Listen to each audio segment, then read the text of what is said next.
Hello students, आज की इस वीडियो में हम लोग depletion of forest and wildlife पढ़ेंगे।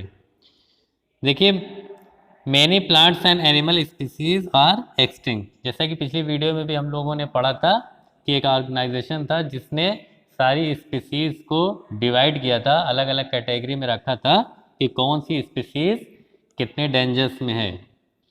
तो बहुत सारे प्लांट्स और बहुत सारे एनिमल्स ऐसे हैं जो बिल्कुल ही एक्सटिंक्ट, बिल्कुल ही गायब हो गए हैं। 50% फॉरेस्ट आर गॉन। कह रहा 50% फॉरेस्ट आज के डेट में ऐसे हैं जो ख़त्म हो चुके हैं। वहाँ पे बिल्डिंग बनाने के चक्कर में, डेवलपमेंट के चक्कर में 50% फॉरेस्ट को डिस्ट्रॉय कर दिया गया है। 70% वाटर बॉडीज आर पॉल्यूटेड। इस पूरे अर्थ पे जो पीने लायक पानी है, फ्रेश वाटर, उसका 70% लगभग पॉल्यूटेड हो गया है।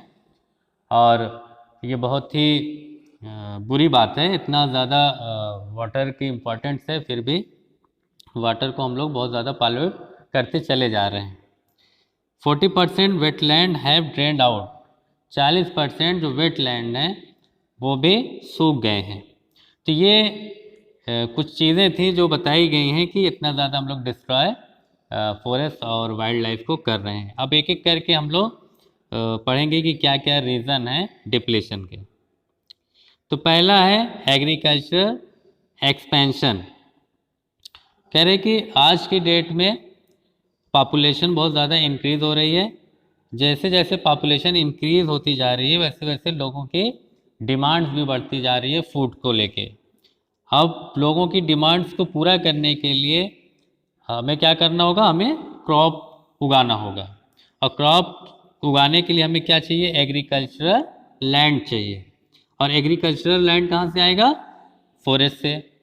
तो फॉरेस्ट को हम कट करके उस पूरे एरिया को हम एग्रीकल्चरल लैंड में बदलते हैं ताकि लोगों की ज़रूरतों को पूरा कर सकें, लोगों की जो डिमांड है फूड को लेके वो पूरा कर सकें। इसकी वजह से भी forest and wild life deplete होती है। जब फॉरेस्ट कट जाएगा तो जाहिर सी बात उसके अंदर जो एनिमल हैं वो भी तो ख़त्म हो जाएंगे, या वो उनका भी हैबिटेट नहीं रहेगा, तो वो कहाँ कैसे ज़िंदा रहेंगे, कैसे सर्वाइव करेंगे। दूसरा पॉइंट है promotion of commercially valuable species. कह रहे कि कुछ ऐसे स्पीसीज़ होते हैं प्लांट्स के जो बहुत ज़्यादा कमर्शियली बहुत ज़्यादा महंगे होते हैं। तो होता क्या है, उनको उगाने के लिए जो नेचुरल फॉरेस्ट होता है उसको हम लोग कट कर देते हैं। जैसे टीक का जो प्लांट होता है इसकी लकड़ी बहुत महंगी बिकती है, इससे बहुत महंगे महंगे फर्नीचर बनाए जाते हैं। तो साउथ इंडिया में ये टीक के प्लांटेशन बहुत ज़्यादा होता है और इसको बोलते हैं टीक मोनोकल्चर। इसी तरह से एक प्लांट है हिमालयन ईव। ये पाया जाता है हिमालयन रीजन में। वहाँ पे इस प्लांट के अंदर एक क्वालिटी होती है कि ये कैंसर को ट्रीट करता है, कैंसर को सही करता है। तो इसकी वजह से इसका एक्सप्लॉयटेशन बहुत ज़्यादा होता है। इसकी वजह से भी फॉरेस्ट और वाइल्ड लाइफ डिप्लीट होती है। तीसरा रीज़न जो है वो माइनिंग एक्टिविटीज़। माइनिंग आपको पता ही क्या होता है, जो भी मिनरल्स होते हैं उसको ज़मीन के अंदर से, रॉक के अंदर से एक्सट्रैक्ट किया जाता है।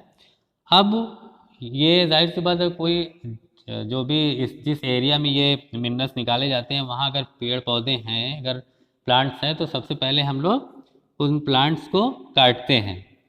उसके बाद जो भी मशीनरी सिस्टम होता है, जो मशीनें होती हैं वो उसके अंदर जाती हैं और एक्सट्रैक्ट करके सारी मिट्टी को निकाल देती हैं। इसकी वजह से जो लैंड होता है वो भी डिग्रेड हो जाता है, ख़राब हो जाता है। एक तो प्लांट हम लोग काटते हैं, इसमें बहुत ज़्यादा पेड़ को काटा जाता है, बहुत बड़े एरियाज़ को।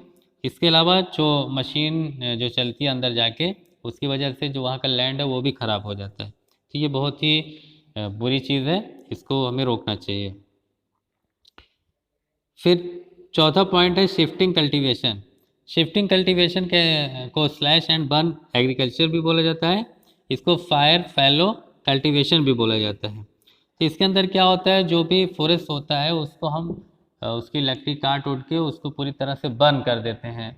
बर्न करने के बाद फिर वो जो लैंड होता है उसको एग्रीकल्चरल लैंड में कन्वर्ट करके वहाँ पे खेती की जाती है। तो इसी वजह से भी हमारा सारा जितना भी प्लांट है सब खत्म हो जाता है। और इसकी वजह से एक और प्रॉब्लम क्रिएट हो जाती है कि जब बर्न आप करेंगे तो बहुत ज़्यादा जब स्मोक निकलेगा, धुआं निकलेगा, तो इसकी वजह से हमारा एटमॉस्फेयर भी पॉल्यूट होगा। तो इसको भी हमें रोकना चाहिए। इसके बाद है लार्ज स्केल डेवलपमेंट प्रोजेक्ट। आजकल डेवलपमेंट के नाम पे नई नई इंडस्ट्रीज बन रही है, पूरा पूरा शहर सेटल किया जा रहा है। और यहाँ पे एक एग्जांपल है नर्मदा सागर प्रोजेक्ट। ये हाइड्रो इलेक्ट्रिसिटी बनाने का प्रोजेक्ट है। नर्मदा सागर ये मध्य प्रदेश में है। तो नर्मदा एक झील है, तो वहाँ पे डैम बना के पानी को इकट्ठा करके वहाँ से वहाँ पे मतलब उससे हाइड्रो इलेक्ट्रिसिटी बनाई जाती है। तो इसकी वजह से भी बहुत ज़्यादा जो फॉरेस्ट है एंड वाइल्ड लाइफ वो डिप्लीट होती है।